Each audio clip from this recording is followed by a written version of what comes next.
मास्तरने एका मुलाला प्रश्न विचारला, तू लय चॅप्टर दिसतोय, तुझा जन्म कधी झाला?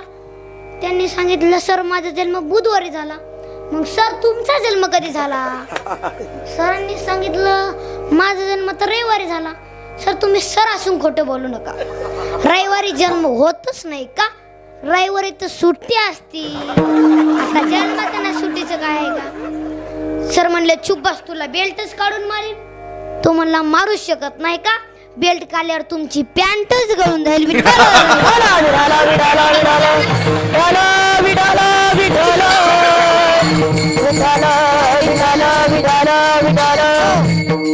एक म्हणलं, महाराज तुम्ही कीर्तन करताना माझ्या प्रश्नाचं उत्तर द्या. रावणाला तोंड किती? मी म्हणलं 10. तू एका अंगावर कसं झोपत असल? मी म्हणलं, मला नाही माहित, ते मारुतीला विचारायला लागलं. आता तो पट्ट्या लंकेत गेलता ना, आपण दुसऱ्याच्या गावात जाऊन चुप बसतो, गाव दुसऱ्याचे झपकतील. हे गावात तिथल्या मालकाची दाढी जाळली. हनुमंत महाबली दाढी रावणाची जाळली, दाढी रावणाची जाळली, दाढी रावणाची जाळली. हनुमंत महाबली रावणाची दाढी जाळली, दाढी रावणाची जाळली, दाढी रावणाची जाळी. हनुमंत महाबली दाढी रावणाची जाळी, हनुमंत महाबली दाढी रावणाची जाळी, दाढी रावणाची जाळी, दाढी रावणाची जाळी. हनुमंत महाबली दाढी रावणाची जाळी, दाढी रावणाची जाळी, दाढी रावणाची जाळी, दाढी रावणाची जाळी, दाढी रावणाची जाळी. दाढीच न जाळे, मिस सुद्धा जाळल्या. सोन्याची लंका होती, सोन्याची लंका सुद्धा जाळली. एवढी ताकद होती, एवढी ताकद का? अंजनीच्या तपासाठी अंजनी माताने तप करत बसलो होतो. तेव्हा जगाचा बाप महादेवाने प्रसन्न झाले. अंजनी माता, काय पाहिजे तुम्हाला? मला फक्त एकच पाहिजे, मला पुत्र पाहिजे, मला दुसरं कोणी नको, तुम्हीच या माझ्या पोटी. अंजनीच्या तपासाठी महारुद्र आले पोटी. एवढी ताकद का? दुधामुळं. अंजनी माताचं दुधा तरी थेंब जरी दगडावर पडला ना, दगड तुटत होता, एवढी ताकद होती. आता दूध राहिलं का? आता बाटली. आता जन्मतापासून तर बाटली, तर शेवटपर्यंत बाटली. टोकण्यात बदलतो, लबराचं जातं, पत्राचं येतं. ती ओकणार सोबत तोटत नाही. आणि ती मोठी झाल्या मोठी बाटली, ती आम्हाला सुद्धा आवडत नाही. ती म्हणतं, आम्हाला माहितीये गंधावाले, तुमच्यात वरीच न दम असलं तर तुम्ही पिऊन दाखवा.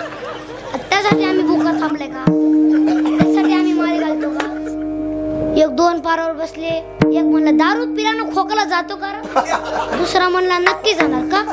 दारू म्हणजे बायको गेली, घरदार गेला, तुझा खोकला का नाही जाणार?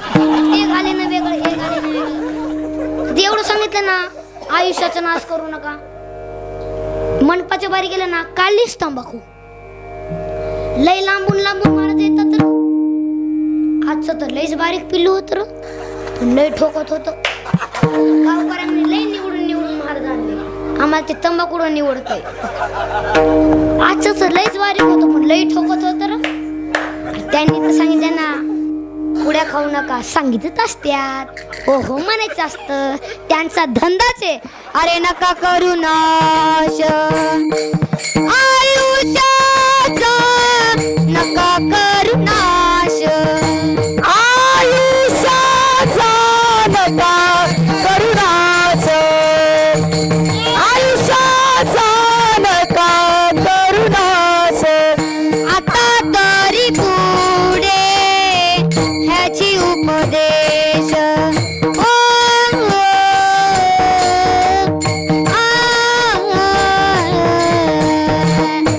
आता तरी पुढे ह्याची उपदेश.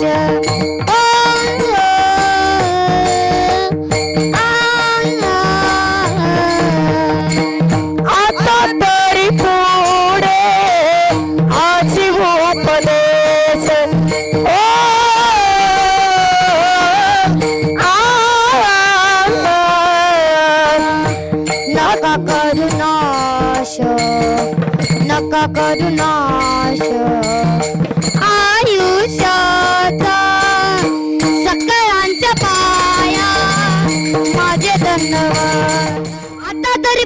याची उपदेश मागचं सोडा आताच बघा. आता नाव बिलय चाटरू, नाव शांती, नसतेल भांडणं आणती, नाव ज्ञानेश्वर, पेल्यावर सापडत नाही घर, नाव गंगाधर, आणि आंघोळ नाही महिनाभर, नाव माऊली, कचाकच बाटल्या आणतो. आता एका आजीला झाली ना, त्या नातीचं नाव काय ठेवायचं? जनाबाई, मुक्ताबाई, कानोपात्रा, सुंदर जसं नाव ठेवायचं ना. म्हातारी बघायची टीव्ही, नाव काय ठेवलं? पप्पी.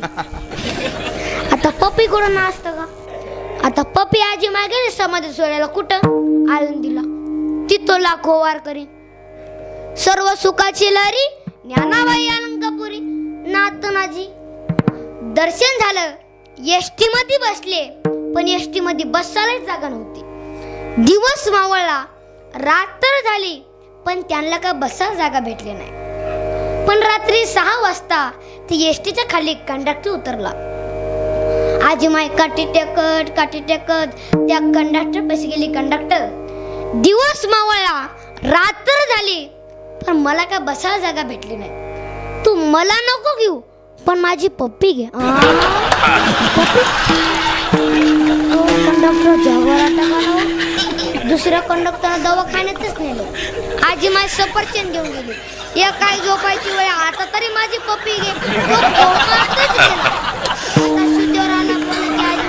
तुमचं म्हणणं तरी काय होतं? माझ्या नातीचं नाव आहे पप्पी, तिला एसटी मध्ये बसून घ्या असं माझं म्हणणं होतं. पहिले सांगायचं ना, 2 ना घे ना सोया खुपसायला. नाव चांगला असू द्या, नाव ज्ञानेश्वर आणि ताकद ज्ञानेश्वर ज्ञानेश्वर ज्ञानेश्वर ज्ञानेश्वर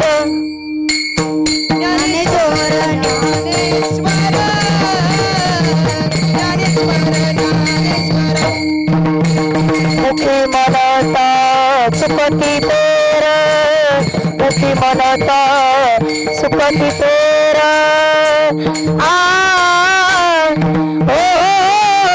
चला आळंदीला जाऊ, चला आळंदीला जाऊ.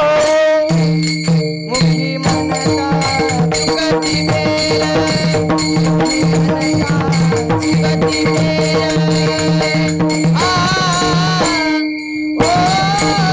चला आळंदीला जाऊ, चला आळंदीला जाऊ. हे ज्ञानेश्वर ज्ञानेश्वर, मुखी म्हणता सुखते पेर, मुखी म्हणता सुखते पेर, मुखी म्हणता सुखते पेर.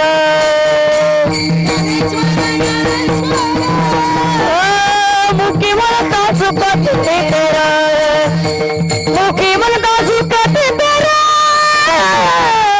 मुखी म्हणता सुखते पेर, सुखते पेर. ज्ञानेश्वर ज्ञानेश्वर नावातच वजन आहे. मुखी म्हणत चुकती पेरे, डोंगरात घे ना साधू म्हणी. नकाच्या चुमळ्या झाल्या, लोकांना चपीट काऊन जगली माणसं रावणाच्या काळात. सोपं नाही, रासा कीर्तनाचा छंद लागायला पाहिजे. असा छंद तुकोबारायला लागला होता. झोपीत सुद्धा नाम चिंतन करायचे, स्वप्नात सुद्धा नाम चिंतन करायचे. असा छंद लागायला पाहिजे. म्हणून छंद या नामा